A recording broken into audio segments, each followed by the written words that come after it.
So let's get on to Shiva Industries, shall we? Cool. Anyway, Toby, you moved to Bali, and the original aim was actually to spend time with your family. But before long, you started Shiva Industries. So tell us about that journey.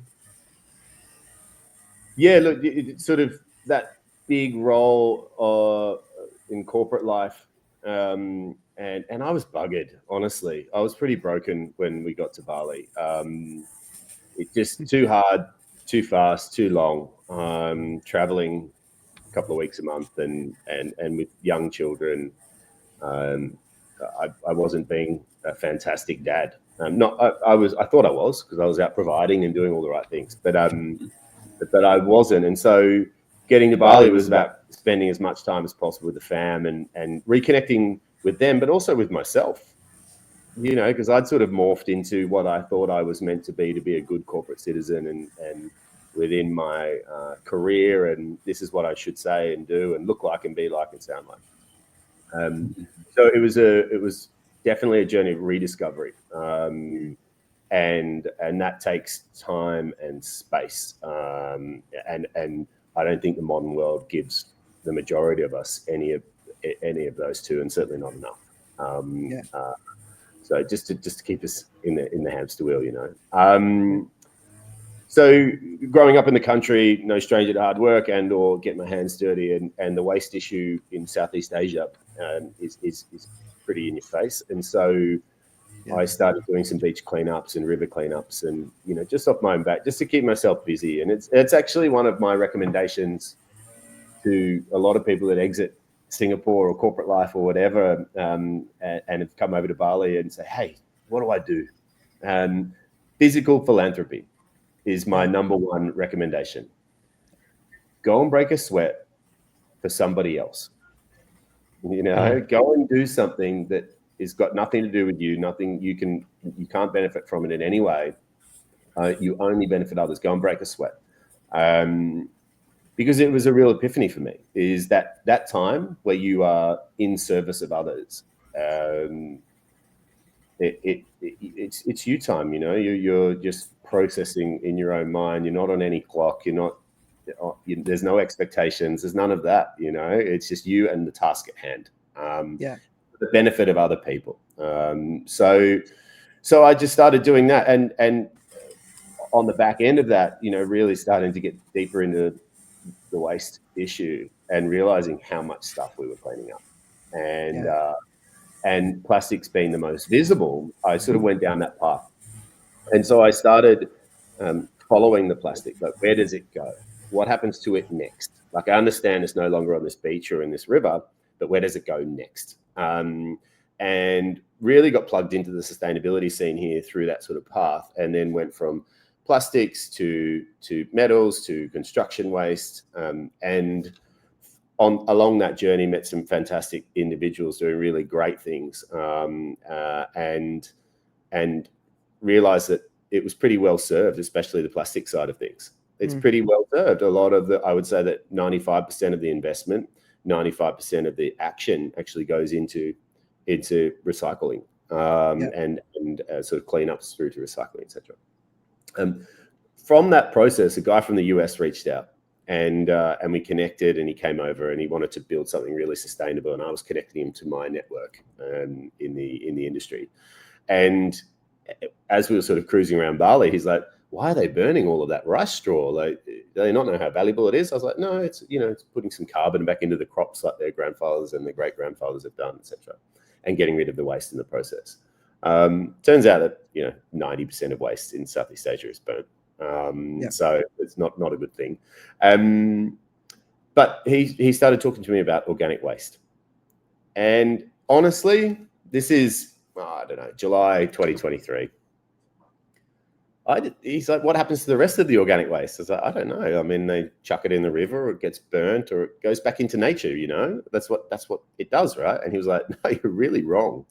And subsequently, I found out how drastically wrong I was. I think the food waste produces about 2.6 times more greenhouse gases than the entire airline industry. Yeah. You know, it's 10% of our emissions globally is from the food that we waste, and that's just the methane and things like that. But it's a major issue, and I had no idea. And so he was a digester expert, and so we started talking, and light bulbs and all of those sorts of things. And yeah, it kind of went from there. He introduced me to obviously the problem and how big it was, and when I started researching in Indonesia and the region, I realized how drastically underserved this problem was. And then it was really just learning about the technology. And so there are two sort of main areas of digestion: aerobic digestion, which is heat, oxygen, and microbes, and anaerobic digestion, which is heat and microbes. So remove the oxygen, a lot more dynamic, a lot more heat, but you can create biofuels and energy and all of that sort of jazz. And I believe there's over 1,100 of these plants in China in particular, but they are dotted all around the world. Yeah. So, Toby, sorry, just interrupt you there. Just talk about digestion. What do you mean when you say digestion? What goes in, what comes out? What do we understand? How are we supposed to understand what digestion means in your context? Oh, it means the same thing as your breakfast this morning, Joe. You know, food goes in and organic matter comes out. It is microbial digestion. So right. So with our systems in particular, it's heat, oxygen, and microbes. So any of that food waste goes in. The microbes, our microbes in particular, operate thermophilically. So they only wake up and start breeding, multiplying, consuming at temperatures over 40 degrees Celsius. But they will turn anything organic into a really nutrient-dense digestate. It resembles a compost. No smell, no bacteria, no pathogens, anything like that in 24 hours. And that includes bones, hoofs, teeth, and anything you want. So for the right size machine. So meat, fats, cheese, all that sort of stuff too, right? Okay, that's good. Everything. So the right size machine, you can put a whole cow inside, and within 24 hours, hoof to horns, it's gone. Wow. Well, tell us about the machine. So you obviously built the machine in Bali because it was too expensive to import it. So tell us about the machine.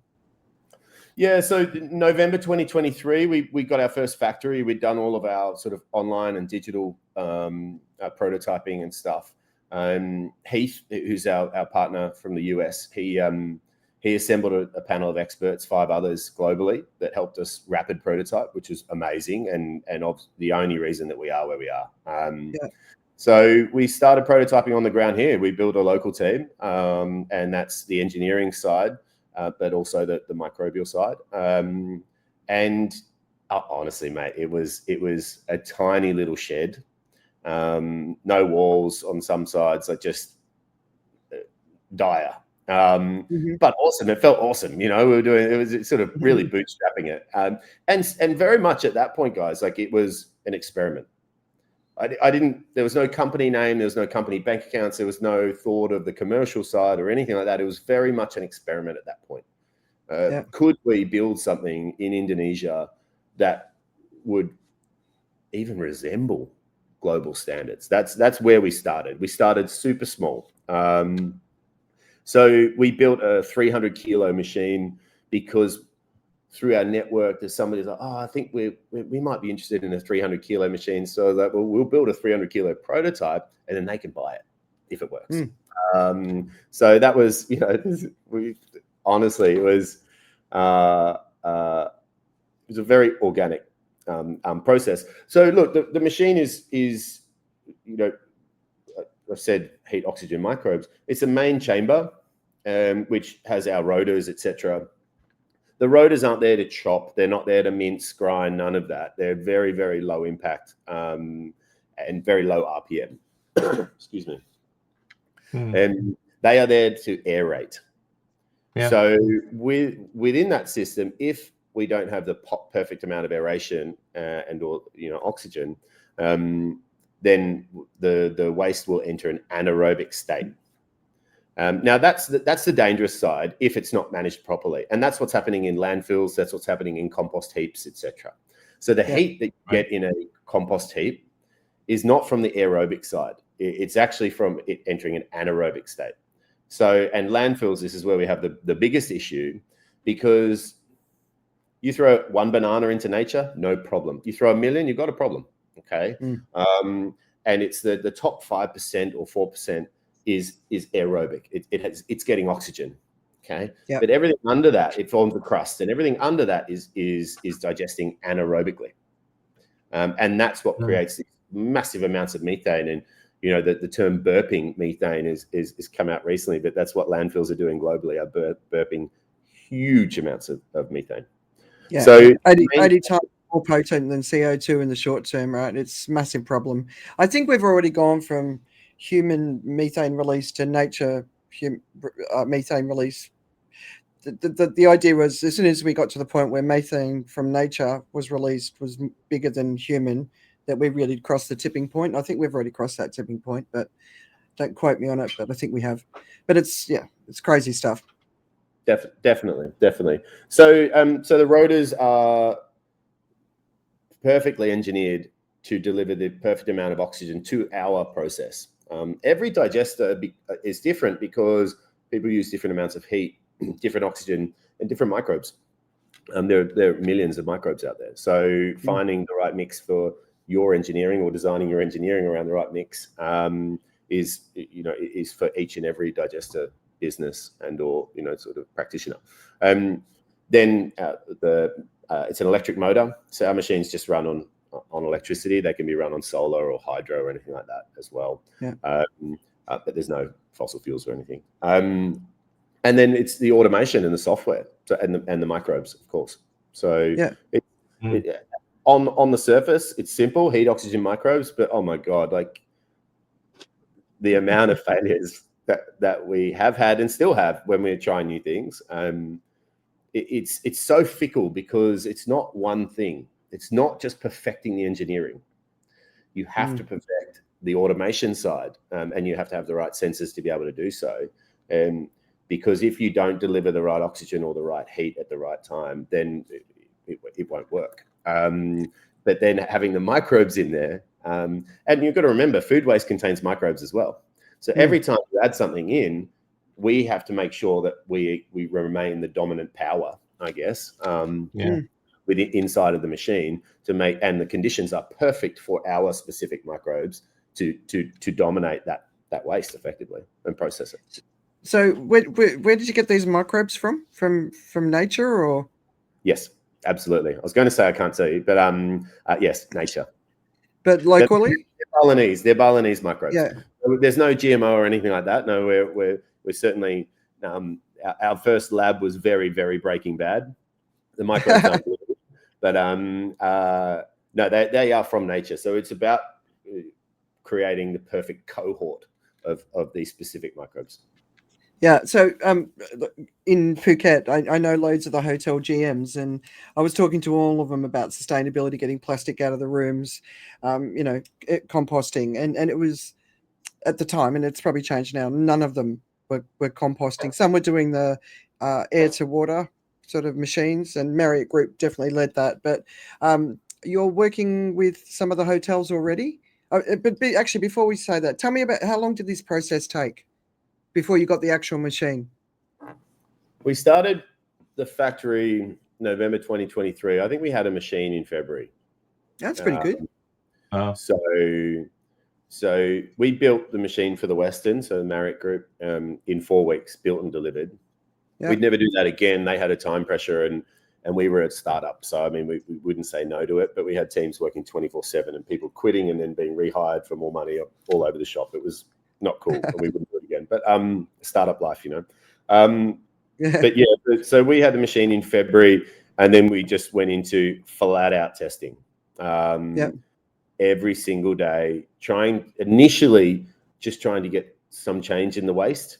And then obviously with that 24-hour thing right up front, then we got there and the digestate was crappy. And so we had to go and reverse engineer, work out why it was crappy, and It was a bit of heat. It was a bit of oxygen, the wrong paddle design, the wrong temperatures in the chamber, the wrong heat pads, and then ultimately the wrong microbes. And it wasn't until we sort of locked in on that and could replicate it time and time again with different waste sources, because organic waste is so varied and different. And you mentioned meat earlier. A lot of compost heaps won't take meat because they're lower level microbes, and a lot of times mesophilic microbes. So our machines can take that, but could they handle a whole load of beef? And then we did fish, duck. We put a whole load of cow manure through. We put a whole load of elephant manure through. We did a whole load of bloody avocado pips at one point. I mean, we really tried to fuck this machine up, and we've done that on occasion. I mean, there's a graveyard of motors and gearbox and rotors, and there's a whole lot of my sanity in that graveyard too. But honestly, once again, it was a very organic process. We started just with really small milestones, none of this lofty stuff. I bootstrapped the whole thing, so there wasn't this whole lot of investor money, and we weren't trying to hustle for them and take over the world. It was just like, let's take over this load of waste that somebody has been kind enough to donate to us. And then obviously it was, I said that the initial digestate was wrong. Then it was working out what was right, like how to make that right. And starting to do field testing and lab testing with the output, because it's not just about the machine. So the machine, the primary reason and benefit for the machine is obviously to reduce organic waste. So it reduces the volume by 80 to 90% in 24 hours. Wow. Okay. Yeah. It's huge, right? And it turns it from being a really nasty, smelly bacteria, pest, all of these things, waste source and hard to transport and all this sort of stuff, very volatile waste source, into something that's very stable and it doesn't smell, and it's, not offensive. But that little bit of residue that's left over, that 10 to 20%, is actually super valuable and super useful to help rebuild soils and or fertilize crops and grow food and stuff. So it's become this sort of double-headed dragon, where we started off on the machinery side, and then as we've moved into sort of a bit more maturity, and we're starting to focus a lot more on the output side. And in the testing of that, it's great for the local sort of farmers and rice fields. What else? There's lots of stuff in Bali. Yeah, definitely. Look, we start off with the main species, sort of your broadleaf, your kangkongs and all of that sort of pak chais and all that sort of stuff. Lower nitrogen requirements, pretty mellow. As long as they get the right water and sun, they're pretty good. But then went into nightshade, so your eggplants, chilies, tomatoes, etc. We've gone into rice. California papaya, we've done some really great testing this year with, and all of the results have been fantastic. The trick is because the numbers move around a tiny bit, not a major amount, but the NPK, so the nitrogen, phosphorus, and potassium, which is the main fertilizers are sort of worked categorized. The NPK does move around a little bit depending on what goes into the machine. Now, in a hospitality environment, it's pretty mixed. Okay, like I've been digging around hotel bins for the last couple of years. Everybody thinks they've got unique waste. They really don't. There's a fair bit of rice in there. There's a fair bit of bread in there, meat, vegetables, peels and bones and all that sort of stuff. It's all pretty standard. But if we work with a food processor with their waste, we work with a couple of juicers here. And so we'll pick up their waste. And it might actually be half a ton of banana peels or pineapple skins or anything like that. So we do see some swings in the output. And so that's where it becomes a tiny bit trickier, is it's not necessarily a hyper standardized output. So doing field testing between batches yields marginally different results. But ultimately what you'll see with, say, your kangkongs and things like that, at about a 15% ratio of Shiva to soil, best results. And we have a 2 to 3x increase in yield and root development as well. It's not just like a typical synthetic fertilizer where let's just grow the plant and then screw the soil. But then with nightshade, they require a bit more nitrogen and things like that. So it's generally about a 30% dose. So working on that minutia is incredibly interesting. And sort of, like I said earlier in the show, that getting back to the farm for me is something that I'm is really helping me truly appreciate my childhood and upbringing. Nice. And then plans for the future. So what I mean, actually, we probably should go back to the original concept, and the whole theme of the show is the elephant in the room, which is when you really, because we didn't dig into that as much, when you sort of really saw the organic waste problem, because it's like, what, 72% of the waste is actually organic waste. And I remember in Phuket, the incinerators, I think only one was working in the end. They had 3, but only one was working. And because there was so much organic waste going into the incinerators, it releases moisture, which basically destroys the incinerators, and then it all just gets dumped into landfill. So it's a really huge issue. So as a family, we wash everything. Even if it's going into recycling, we make sure all the food's off it. We've got compost, we've got bokashi. We do everything we can to make sure organic waste doesn't go into the main bins. But 72%, I mean, that's massive. And it's something we've got to get under control, right? Yeah, definitely. Look, I mean, I'll be a bit bold here.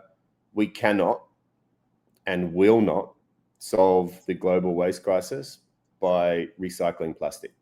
Yeah. Or creating more recyclable packaging. If we just focus there, which we are right now globally, if we just focus there, it's a race to the bottom. And we've seen a number of recyclers. The margins are already so thin, and globally we're recycling 9% of plastics. Yeah, Bali, that's about 7%. It's pretty good compared to the global average. But we cannot and will not solve this problem by focusing on the recycling it. The number one contaminant which precludes us from recycling plastic and brings that recycled number down to 9% is food waste. And it's the majority of not just Bali's waste flow, of Indonesia's, of Thailand's, of Singapore's, of London's, of Australia, it's everyone's, it's the dominant waste in everybody's waste stream. So the only way that we can fix the increase the recyclability rate of plastics is to sort out organics. Yeah. The only way to start chipping away at the rest of the problems is to focus on this problem first. And that was the real epiphany for me as I, was doing the rounds in and around the waste and what we're doing with it, the recycling side. So many great people doing so many great things, but they were so limited. Yeah. They couldn't get the plastics or the feedstocks that they needed. They couldn't get the quality feedstocks that they needed to do their job at scale. And so scalability is blown out. And when they did get mixed feedstocks, then it's a cost for them to clean and to try and separate. And I spent a lot of time, especially with what we call here the TPS TR. So they're basically the 3R landfills. And let's say that one of them gets 10 tons. They might be able to, it says that it's separated, but it's not. They might get 1 ton of separated waste. They might be able to extract another ton out of it, okay? But then the 80% they have to landfill because it's mixed. And the thing here is when it gets to, it's been in a bin for a week and then it's been in a truck for a day and then it gets dumped out at somebody's property for processing, it's pretty bloody disgusting. Yeah. Don't get me wrong. I haven't chosen glamour here with the waste stream that I'm focusing on.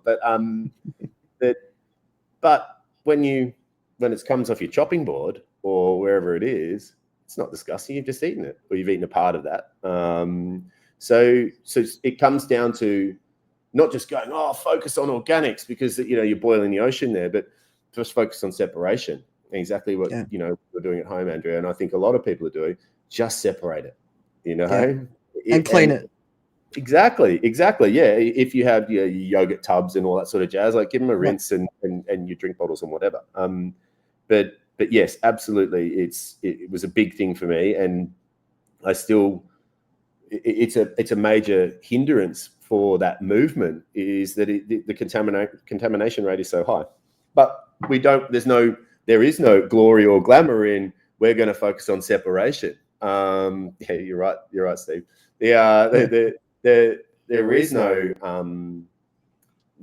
there is no glory or glamour in let's go and tell people to separate. Let's get them a bucket. Let's do education. There's none of that. And we talked about political cycles and things like that earlier. That's not the cool thing. The cool thing is let's get this new plastic collections boat in the ocean. Let's get this cool bit of tech to show us picking up plastics and go really high tech. Pissing in the wind. Yeah, it's kind of we need it all, right? Yeah. Richard, I muted you because I think you had there's something in the background. Yes, like I think my neighbor is mowing the lawn. Yeah, right. Okay, so that's why this year. Yeah, so that's why I muted you. But thoughts, guys? Joe, Richard? It's like being back in school. I can't believe it was this long since I took biology and chemistry. It's like it's all coming back together now. In a bit of a blur, I will readily admit and hold my hands up, but it's extraordinarily cool, and you point exactly to the right questions, right? We make a huge hoopla in the Western world about recycling, separating out your carton, your glass, and your plastics, and the rest we just dump. And it sits for, week, 2 weeks, sometimes in big traditional plastic bin liners. It's just not clever. It really, really isn't clever. So how do you make it kind of sexy in the debate to take it to the next level and start doing the simple things right? Because I think, Richard, South Korea is doing an amazing job. 99% of households in South Korea compost their food. Yeah. And it's not just the composting. What they've found is the community where you have to go and take your waste to, it's created more social cohesion. So there's some really beautiful positive stories already out there. I think the UK is trying with some compost buckets, but that priority, like recognizing 72% of the problem is this. I mean, Steve was talking about landfill sites stinking. I've stood under the greatest landfill site in the world in New Delhi, and you wouldn't believe what comes out of that, and leachates leaking out, and what I saw people putting in, and people living in it. Literally living in it. Schools next to it, and it's disgusting, and it's always on fire because the methane's burping. It's like, it's revolting. But it's just let's just make a decision to do it. Like start, but Times is done. Absolutely, and we've talked about it often enough on this show and elsewhere. It's like it always starts with yourself. It's no good being out there and blame him or blame her and those are bad guys. It's like, what are you actually doing in your own time, in your own life? You start there, you get your own house in a reasonable order. Then you can point and say, and you build demand around it, right? Absolutely. And that's what I find really fascinating here is like it goes back down to economics. I was going to talk about that. In terms of economics as well, one of the questions I had was really about is there an economic premium to do the right thing in this case? And the other question actually I had is about this thing. The other observation about this is we always talk about us doing the thing, right? And I think the way it really works is not about just us doing it, or I think it's about creating the process so it's automatic, right? So I think the way, for instance, the management of the hotel. What they've done is they've made the process, they've created the process so it happens the way it's supposed to happen, and then you get that output. So I tend to go more with the ideas that we sometimes, I think, take on too much hubris and go like, well, I will be the change that I want to be, I want to see. And you go like, no, that really is, like you said, trying to boil the ocean, pissing in the wind, all those different metaphors. That's what you doing it yourself actually is. It's like, I feel good about this and I'm not really changing the world. The real challenge for me is to try and figure out how to change it all, right? And go, okay, so how can we make this happen? And I think, for the hotels, I'm sure there's a reason for it that's also economically sound, right? It's not just because they have to meet an ESG requirement. Please let it not be that. But that it makes more sense. Well, they can fertilize their gardens with it too, and they've all got their own local gardens. But Joe, there's three of us here that have lived in Singapore. I don't know what percentage of the population lives in apartments in Singapore, right? And you have garbage chutes. We used to have loads of fun with the garbage chute. A rotten watermelon dropped from the 32th floor used to make a big bang, right? We used to entertain children, well, Steve did. But anyway, you got garbage chutes. You're in the kitchen, all you have to do is chuck it down the garbage chute, done, over, right? But the reality is what we need is a culture where the people take their organic waste, which is paper and cardboard as well. It's not just food. You take it downstairs and you put it in a bin where it's going to be processed and then put back into the environment where, like for economic argument, fertilizers full of potate, right? Potash, which is fossil fuels, right? Yeah. And it's expensive because of what's going on with the Ukraine war, right? Yeah. So here we go. We can create fertilizer just from our own waste. So ultimately, once you get all the stuff in place, it will be economically feasible, and it's better for the environment. And why should we always have an economic argument? Because the problem is, what's happening based on our waste is contributing significantly to tipping us over the edge. So we've got to do something about it, and it's going to cost money to do that. But ultimately, it will benefit everyone. And Joe, I'll give you one quick financial stat, and then we can move on. We can go back to it. Sorry, just so I'm not sitting here mute, going, tell me the economical benefit, and I'm being quiet. To process 1 ton of waste in our machine, including OPEX, including the manpower, is about $40 per ton. So currently in Australia, I think the tipping fee per ton is about $180. Wow. And do you have a customer for your output? Not yet. We've just brought on a team. So we have one of the professors from the Udayana, the big university here, and an agronomist working on a super product for us. We're also working with a biochar company to use our product to charge their biochar, so to make it more immediately beneficial for soils, etc. And we've got a big test going on in Java starting next week. When you talk about the super product, is that like sort of really condensing it down into something sort of much sort of smaller that can be sort of put into the earth, or what do you mean by that? Augmenting it. So basically, we would like to be able to give our customers the option where if they have overages, we can buy it back. Its current form, like I was sort of saying, it moves around a little bit NPK, and it's not as reliable, especially if you're a farmer, putting your livelihood into this product. So the thinking would be that we need to standardize it. So we would collect it from the customer, batch it, and blend it, etc., and then augment it organically to create a stable, but a more potent product for farmers. Still organic, but something of more value, or at least something a bit more dependable from a nutrient perspective, but also at a price point that is they can depend on as well. So the expansion plans, I know you want to sort of build across Indonesia. So when I think about that, I just feel pain at the idea, because I know how complicated it is. Because I mean, the obvious place to start in a place like Bali is the hotels, because they're massive chains and they're everywhere. But talk about the plans and maybe even government support, because I know you've been doing a lot of work with the local governments.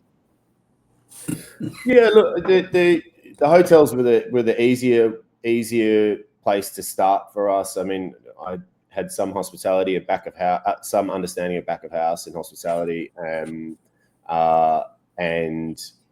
those processes, and I guess some of those levers. So, and they have their platform is certainly on fire. Yes, Joe, from an ESG perspective. But from a waste management perspective, those costs have been increasing as it's sort of as systems break down, not just here, but in the region. And just a general good corporate citizen and good citizen, actually. You remove the corporate. We need to do something with this super volatile waste source.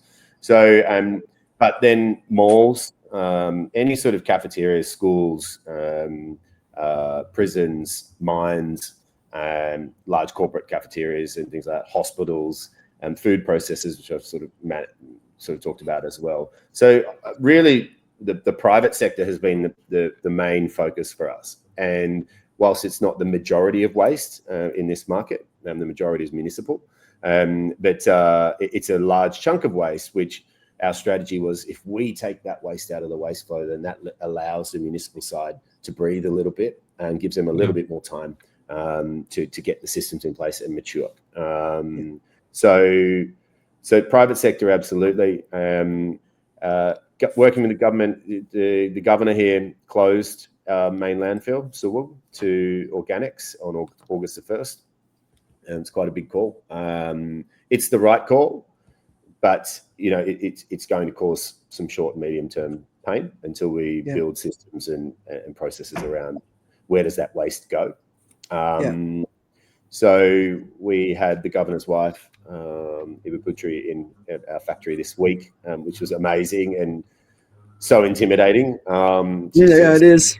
She's an amazing woman, and it was super impressive. She came in, and look, I am a foreigner, I'm an outsider, but I get gravitas. And everybody feels gravitas. And, when they see it or they feel it, and I was immediately sort of just humbled and crouching. I think I was crouching the whole time,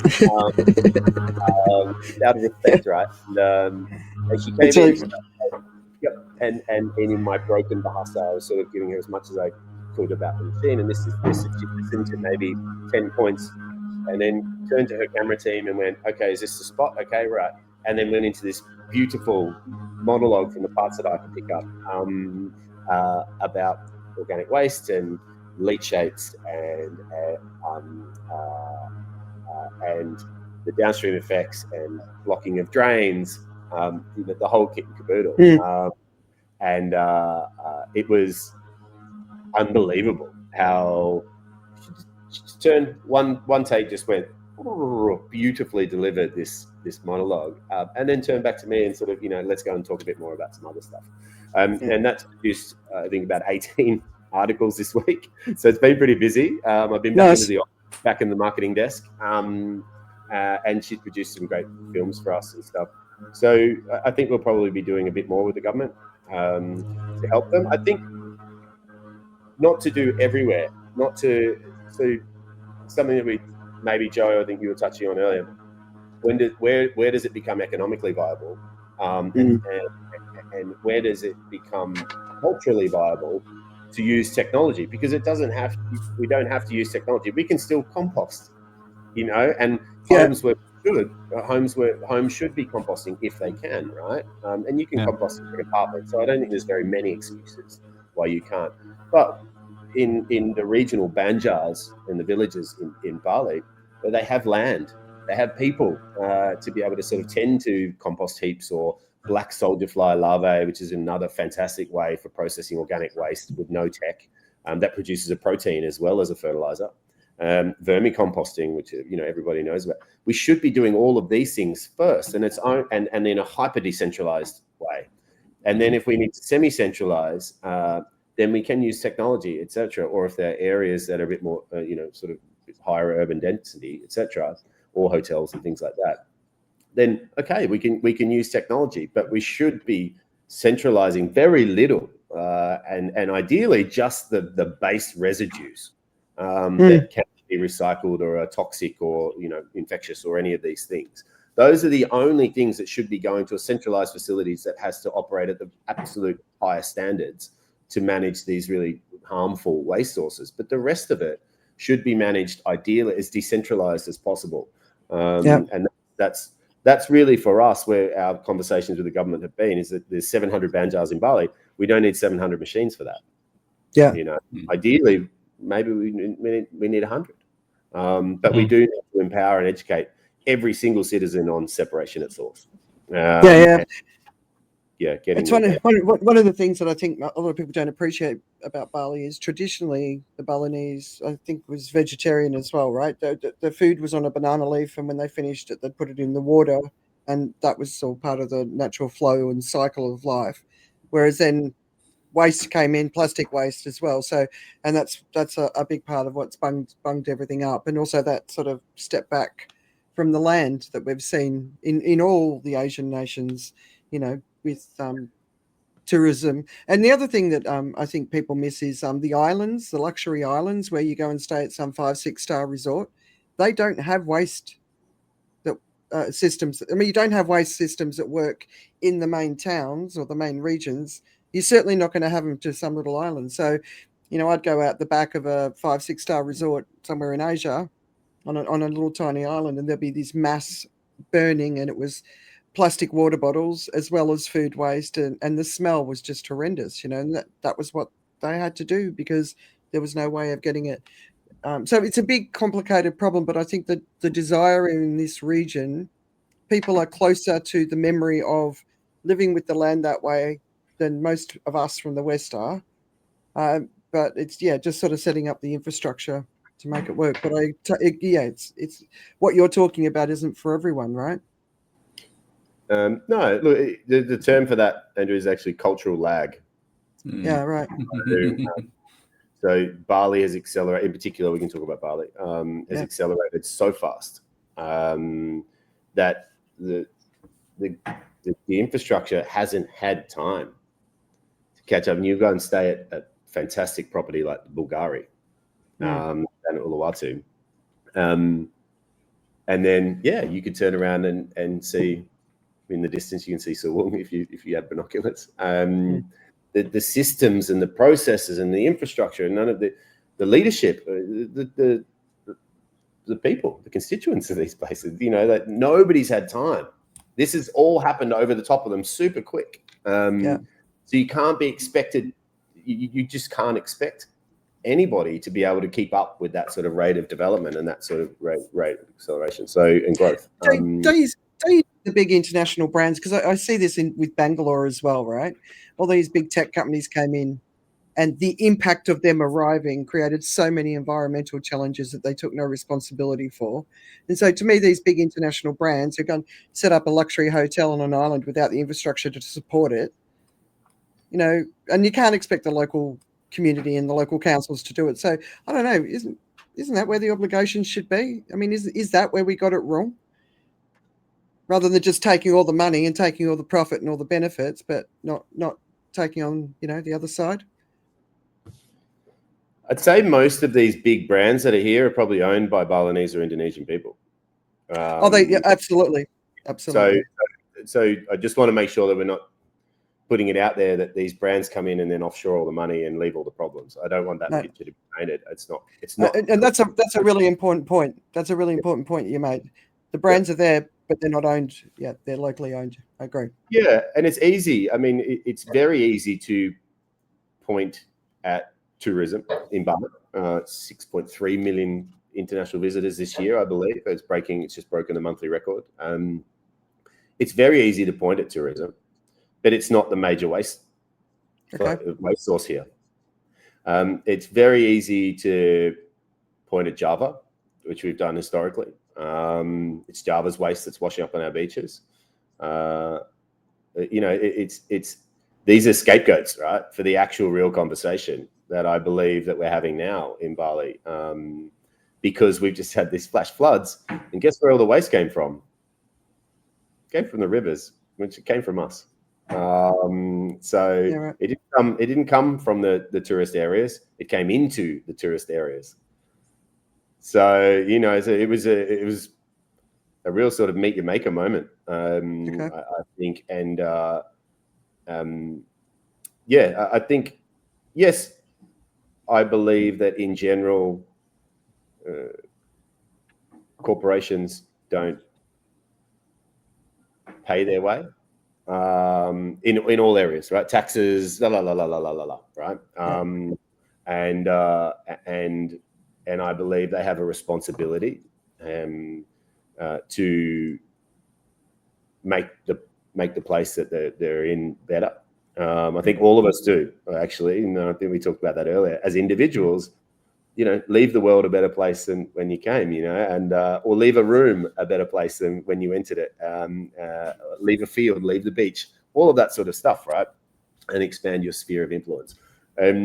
Look, overall, I think there's in particular on the hotel side, I think they've been working on this for a long time. They have a lot of initiatives, and in particular, the Marriott Group, who supported us very early in our journey, wholeheartedly. They have been Yeah. phenomenal, and we didn't get it right. We installed the machine and things were wrong. I mean, I can remember week 6, a month 2, I was inside the machine at 6 a.m. on a Saturday morning with an angle grinder, cutting a paddle off that had malfunctioned.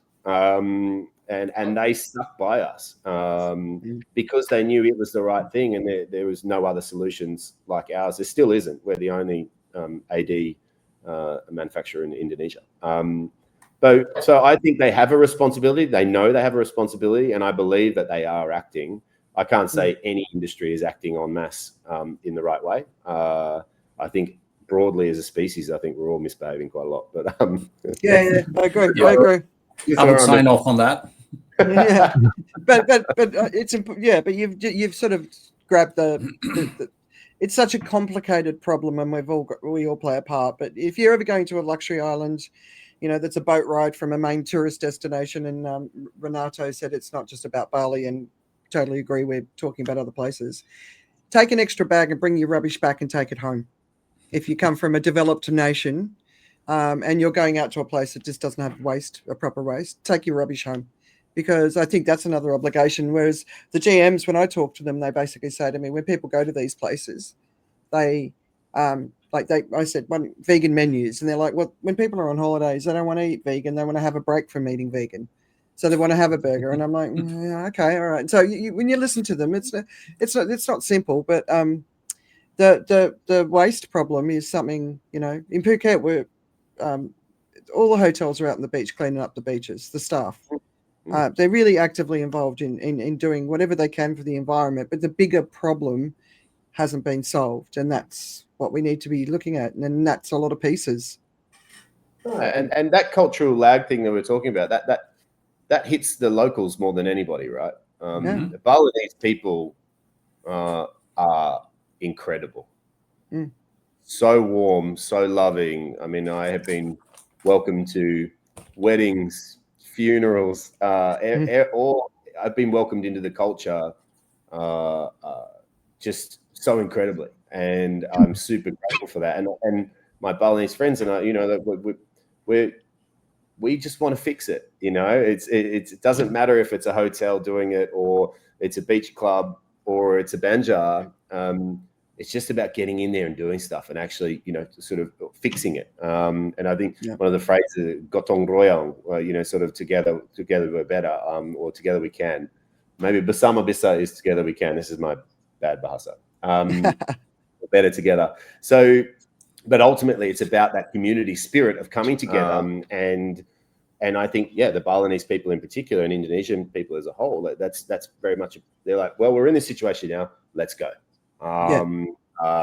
So I think Renato said, it's not just about Bali. No, it's not. We waste 1/3 of our food. The interesting point on that, and Joe going on the economist side, that's not just the food waste. Okay, you think about that. Every tomato, every piece of fruit, every piece of meat. What was the water required to grow that tomato? What was the fuel required from the farmer to get to his field, plow the field, sow the field, to harvest the field, to then prepare that? What about all the packaging? What about all the transport to get it from the property? Then to process it, then to package it again, then to fly it somewhere. It's all of these other things that are involved that blow the numbers out astronomically. So we think, we wasted that watermelon. Fuck that. Like, it's not about the watermelon. Like, what was the life cycle of that watermelon? How many resources went in from other parts of the world that are unrelated to food? How many resources does that one grape actually waste? And then it starts to go, oh shit. Then that for me was the real oh shit moment. It's not just about the food that you're wasting. It's all of the effort and resources that went into getting that food to you. So the thing about economics for me is I look at it not the way I think most people do when we talk about economics. I am looking at the real big picture of things, right? I'm saying, like, is there a premium that's paid for that? So, like, for instance, I think tote bags became the real big thing for a while. Everyone said, oh, if you get a tote bag, it's going to solve the world's problems. And then when you look into the economics of it, and when I talk about economics, it's not about price. It's about everything else, resources. Economics is actually about the allocation of resources. And it was found that, you know what, it's actually worse to manufacture tote bags because it's going to take the equivalent of 10,000 plastic bags worth of I can't remember they worked it out. Basically, it wasn't a good thing to go and buy a new tote bag. Not that plastic bags are great, but adding tote bags to it was actually worse. So, you know, like it's stuff like that. So I was looking for things like that, because I think we can look at the economic reasons to do things as well, and if you can quantify it and make it happen like this in a language that makes sense to everybody, I think that's fantastic. So Mm. I'm very pleased to hear that it makes economic sense, and I really think from a even a hotel's perspective, right? I mean, you can have your staff as much as they want to do good things, but if there is no way to make the argument that this is actually going to be good for the bottom line, then you're asking someone to do something just for the good of something, and you have to figure out other reasons for it as well. So it's great that financially it actually is useful. It is behaviorally, I think, very difficult to do. So I think the biggest challenge we have is cultural. You know, how do you change the meaning of what people are doing every day? I mean, I was just thinking about how, if we're talking about how as human beings we want to do all these things that are responsible, and we often talk about nature. Um, in nature, animals don't care about their poop. They don't care about the food they leave behind. They don't do anything like that. It happens to be that what they do happens to sort of be in balance, usually with the environment. Um, we don't necessarily, I think, not everyone. Okay, the ideal situation is, yes, we all realize what's going on and we do what we have to do. But as I've talked about how, for instance, just investing for your retirement, most people don't do what is inherently necessary or would be good for them in the future anyway. So what is important is often neglected because we don't think about those things. We don't have that whole it needs to become an automatic thing. So the challenge for me is about government, because ultimately that's the biggest hand on the lever. You know, I see Singapore as a really great example of that. There are a lot of things that we do that automatically create beneficial results. Now, it also means that there's certain things that don't quite work out that well as well. But, you know, like for instance, I just thought about how the American system of garbage disposals, right? That in their systems, if that was really done well, I think America actually could benefit from this whole system of the reuse or digestion of food waste. If America could become really could understand how it works, then the sewage system can link directly to digestion and stuff like that, and you could kind of harness it for the benefit.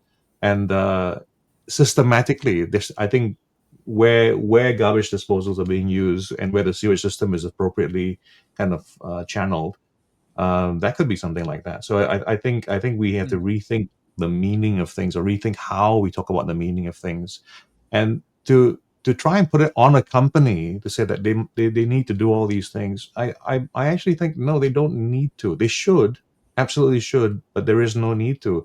What governments need to do is to do things bigger, as in like they have to plan the big picture around it. If you want to bring a hotel into the area, then you have to put the infrastructure in place. If you want to have this industry in place, then you have to have the waste disposal that goes along with that. And that's what it should be, rather than making it all about the company that goes in. This is my It's you know how complicated it is out in these parts, and the layers of corruption and everything that goes on. I'm not talking about Indonesia. I'm talking about the whole region, right? So I mean, and the point is, here we are today, right? This is the problem, and the growth is not stopping. I mean, I was watching what was going on in Phuket, and it absolutely horrified me how much was happening. The roads aren't big enough. There's nowhere to put roads. Like there's basically roads along the cliff that are 2-lane. There's no more space for more roads. The water was already running out in February, and they're building 16,000 new homes in the area I was a year. Apartments, villas, that sort of stuff. So it's not, I mean, the problem's out of control, and it's getting more and more out of control, and the solutions are not happening, and nobody wants to spend the money, and then you put the layer of corruption on top of it, and it's just, and eventually it's going to be too bloody hot, or we're going to see some sort of environmental calamity where this whole place that it relies every single thing for its survivability on tourism, and there's no tourists because whatever's happened. So it's I mean, I know it's a big problem, but it's come on, it's just bloody crazy what's going on. There's no one's taking a breath, especially since the pandemic. Yeah, no, and I'll back that up, Andrea. I think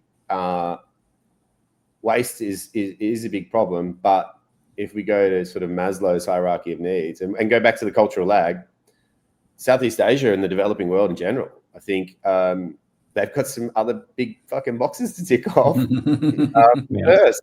Like, let's make sure that all of our population have access to one meal a day. Let's make sure that they have access to protein. Let's make sure they have access to shelter. Let's get some of these basics right. And that's the cultural lag. That's we sort of we're stuck on our screens looking at how other people are living in other parts of the world, and we get this sort of why don't we have that? And then we sort of, and then we'll go out for a nice dinner or whatever, and oh my God, that's amazing. But then the realities of where we actually are very, very different. And so we have these two worlds competing. And you have to get the basics right first. And I believe that's where in the developing world, I believe that's where our focus should be, on making sure that our people are fed, making sure that they are safe, making sure they're secure. And then we can go up a tier and we can start to talk about education. Let's talk about healthcare.